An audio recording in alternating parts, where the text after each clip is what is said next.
Hai guys, kembali lagi bersama aku Lisa. Di video kali ini aku mau bahas mengenai ilmu santet.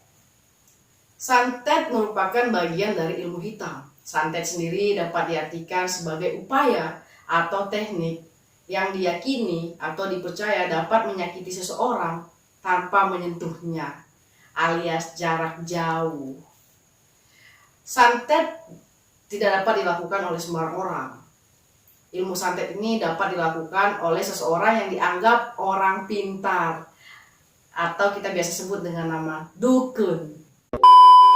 Nah, kalian pasti tahu kalau santet ini biasanya dilakukan atau dikirim oleh seseorang yang memiliki dendam atau sakit hati terhadap korbannya, sehingga dia mengirimkan santet. Dia nggak mau kalau korbannya itu hidup tenang atau bahagia.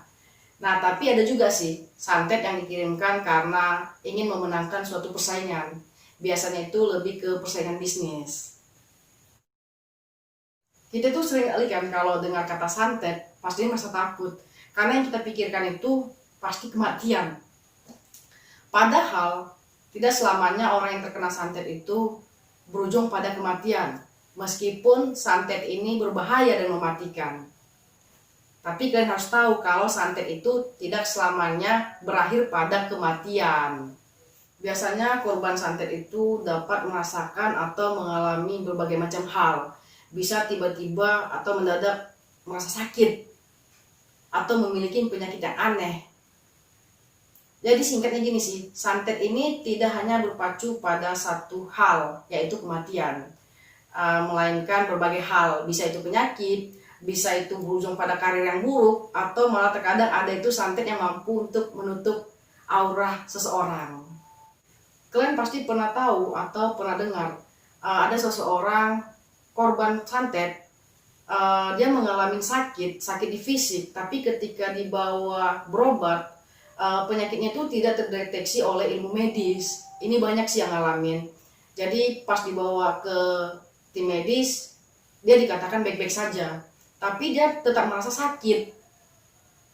Atau malah terkadang dia memiliki penyakit yang aneh, penyakit yang jarang, dan penyakit itu susah untuk disembuhkan. Itu biasanya sering dialami oleh korban-korban santet. Nah, hati-hati kalian. Kalau kita berbicara mengenai santet, santet itu selalu identik dengan ritual. Dan malah terkadang ada mantra yang harus dibacakan ketika dukun atau orang pintar tersebut melakukan atau mengirim santet. Nah, ritual itu sendiri membutuhkan media, teman-teman. Medianya itu bisa berupa barang pribadi dari korbannya. Misalnya foto, rambut, pakaian, dan malah terkadang itu pakaian dalam korban juga bisa digunakan. Terus ada juga yang menggunakan hewan. Nah, konon katanya darah ayam cemani itu bagus sebagai media perantara. Jadi banyak tuh katanya dukun atau orang pintar yang menggunakan darah ayam cemani. Ada juga yang menggunakan burung gagak hitam. Tapi semua itu tergantung dari ritual santet itu sendiri. Karena ada juga yang menggunakan foto, beling, paku, jarum. Ya, medianya itu berbeda sesuai dengan ritual atau santet apa sih yang digunakan. Ngono gitu. Kalian pasti tahu kan, sebenarnya ilmu santet ini udah ada dari zaman-zaman dulu. Bahkan dari zaman Rasul, hanya beda nama. Pada saat zaman Rasul itu santet lebih dikenal dengan nama atau istilah ilmu sihir. Nah, pada zaman kita sekarang banyak dikenal dengan santet. Tapi tetap aja sampai sekarang ini, sampai detik ini masih banyak orang yang nggak percaya dengan adanya santet. Nah, kalian termasuk tim yang mana? Yang percaya dengan adanya santet atau tidak percaya dengan adanya santet? Di negara kita tercinta, di Indonesia, santet ini sangat terkenal. Bahkan banyak jenis-jenis santet yang terdapat di Indonesia. Nah, aku akan sebutin tuh jenis-jenis santet yang ada di Indonesia biar kalian tahu. Yang pertama, santet tali gaib. Nah, santet ini sama halnya seperti ilustrasi sebuah tali. santet ini termasuk santet yang mengerikan. Karena korban yang terkena santet ini akan terus dijaga dan dikontrol dalam kurun waktu tertentu. Biasanya ada semacam tali gaib yang tersambung antara korban santet dan pelaku santet. Kalau korban tersebut mulai kuat menghadapi santet ini, maka pelaku santet atau dukun tersebut akan terus mengisi santetnya. Jadi santet itu gak putus-putus, terus tersambung. Sehingga korban itu akan terus merasakan efek dari santet tersebut, teman-teman. 2. Santet kodam. Santet kodam ini lumayan terkenal sih, lumayan populer. Orang pasti sering dengar, mungkin di antara kalian ada yang pernah dengar santet kodam. Nah, santet kodam ini sistem kerjanya itu melalui jin atau setan. Jin atau setan tersebut dikirim oleh pelaku santet atau dukun terhadap korbannya. Mending dikirim uang sih kalau aku. Jadi jin atau setan tersebut merasuki korbannya. Dan banyak dari korban santet kodam ini yang mengalami gangguan mental. Bahkan gak jarang mengalami kematian. Paling banyak juga sih yang digunakan oleh dukun santet kodam. 3. Teluh Plesit Matimang. Nah, santet ini berasal dari Kalimantan dan sangat terkenal di kalangan masyarakat Dayak. Biasanya, korban yang terkena santet ini harus ditolong sebelum 40 hari. Karena santet ini katanya sangat mematikan, mampu menyebabkan kematian terhadap korbannya kalau tidak ditolong selama 40 hari. Jadi masyarakat Dayak itu mempercayai kalau korban yang terkena santet ini, kalau lebih dari 40 hari tidak ditolong, maka tidak akan bisa diselamatkan, alias metong, mati. 4. Santet tusuk konde. Kalian pasti ada yang pernah dengar santet tusuk konde ini. Nah, santet ini tuh sangat terkenal di tanah Jawa. Katanya santet ini sangat berbahaya karena santet ini dapat menyebabkan berbagai macam penyakit terhadap korbannya. Biasanya penyakit yang disebabkan itu juga penyakitnya aneh-aneh atau penyakit yang jarang ditemukan, dan penyakit itu susah untuk disembuhkan. 5. Bohul Cacing Abin. Santet ini berasal dari Pulau Sumatera. Katanya santet ini dapat menguasai urat saraf manusia. Nah, korban yang terkena santet ini akan mengalami kelumpuhan atau memiliki penyakit yang aneh dan dapat menyebabkan kematian. Tapi sebelum korban tersebut mati atau meninggal, korban tersebut akan mengalami rasa sakit yang sangat maksimal, baru dia meninggal. Serem juga ya. 6. Santet lepas. Nah, santet lepas ini dikirim oleh dukun atau pelaku santet kepada korbannya seperti peluru. Santetnya masuk ke dalam tubuh korban dan dibiarkan begitu saja. Pelaku santet ini hanya mengamati, melihat dari jauh bagaimana reaksi santet ini terhadap korbannya. 7. Santet susu. Nah, santet susu ini paling dikenal di Indonesia dan paling banyak juga digunakan oleh dukun. Santet susu ini biasanya menggunakan benda-benda seperti paku, beling, lidi, atau benda lainnya. Benda-benda yang dapat membuat korban itu merasakan sakit hingga ke ubun-ubun. Biasanya membutuhkan media seperti boneka, foto, rambut, atau lainnya. Nah, ini lumayan terkenal sih di negara kita. Tapi ada juga sih santet yang paling mematikan dan paling populer di Indonesia, yaitu santet Banaspati.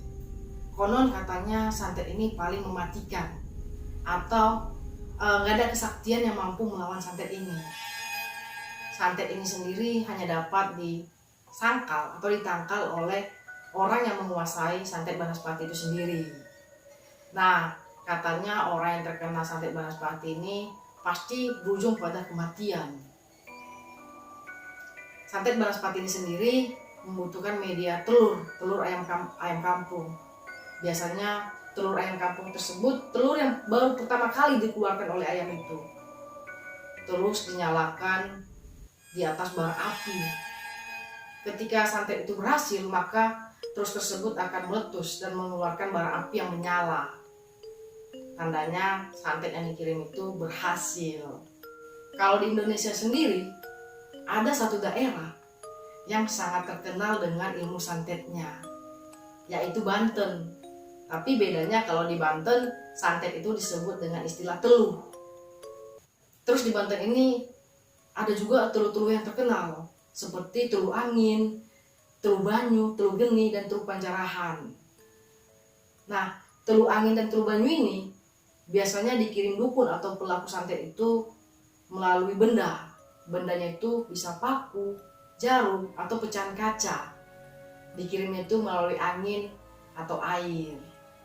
Sementara kalau teluh geni, sistem santetnya itu dukun atau pelaku santet tersebut memasukkan pisau ke dalam sebuah gelas, dan gelas tersebut ditutupin kain.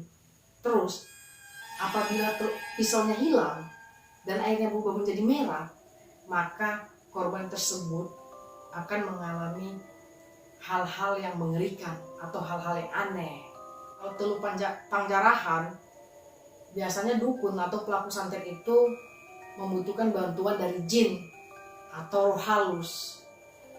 Jin dan roh halus tersebut biasanya berasal dari kuburan. Jadi jin atau roh halus tersebut dikirim kepada korban santetnya. Jin dan roh halus tersebutlah yang meneror atau mengganggu korbannya. Tapi terdapat sedikit perbedaan antara praktek santet atau teluh di Banten Utara dan Selatan. Kalau di Banten Selatan, korban santet tersebut akan mengalami penderitaan hingga akhirnya akan meninggal. Sementara kalau di Banten Utara, korban yang mengalami santet hanya akan mengalami sakit-sakitan. Jadi nggak sampai meninggal, hanya sekedar sakit. Nah, santet ini sendiri sebenarnya keberadaannya ada yang percaya dan ada yang tidak percaya. Tapi kalau aku sendiri ada pengalamannya itu zaman SD. Mungkin di antara kalian ada teman SD yang nonton, ketika dengar cerita ini, kalian pasti akan ingat. Saat itu kita lagi nunggu guru di dekat gerbang, karena setiap tahun itu, setiap Ramadan, sekolah kita itu mengadakan tadarus. Jadi pagi-pagi itu kita pasti sekolah. Nah, sambil nunggu guru yang datang, kita itu iseng duduk dekat pagar, dekat gerbang sih. Nah, terus namanya anak-anak gitu, main-main, terus nyokil-nyokil tanah, ngorek-ngorek tanah. Nggak sengaja kita nemukan ada botol. Botolnya itu besarnya cuma segini, bening. Di dalamnya ada paku, jarum, kain, benang. Terus nggak berapa lama kita tunjukin sama salah seorang guru yang datang. Terus dari situ kita nggak tahu lagi kelanjutannya. Tapi yang aku tahu, saat itu ada salah satu staf dari sekolah itu yang menderita penyakit kulit. Jadi semacam gatal-gatal di tubuhnya, dan gatal-gatalnya itu nggak mau sembuh. Atau misal sembuh bentar terus kambuh lagi, sembuh bentar kambuh lagi gitu. Kalau menurut aku hal semacam itu bisa dikatakan sebenarnya santet sih. Ada kiriman dari seseorang untuk staf tersebut. Mungkin kalian juga pernah atau ada yang ngalamin hal semacam ini, atau keluarga kalian, teman kalian. Jadi aku mau bilang kalau santet ini benar-benar ada, dan santet ini merupakan kejahatan yang terselubung. Santet kamu itu jahat. So, untuk teman-teman, semoga videoku bermanfaat. Jangan lupa di like and subscribe. Thank you and bye-bye.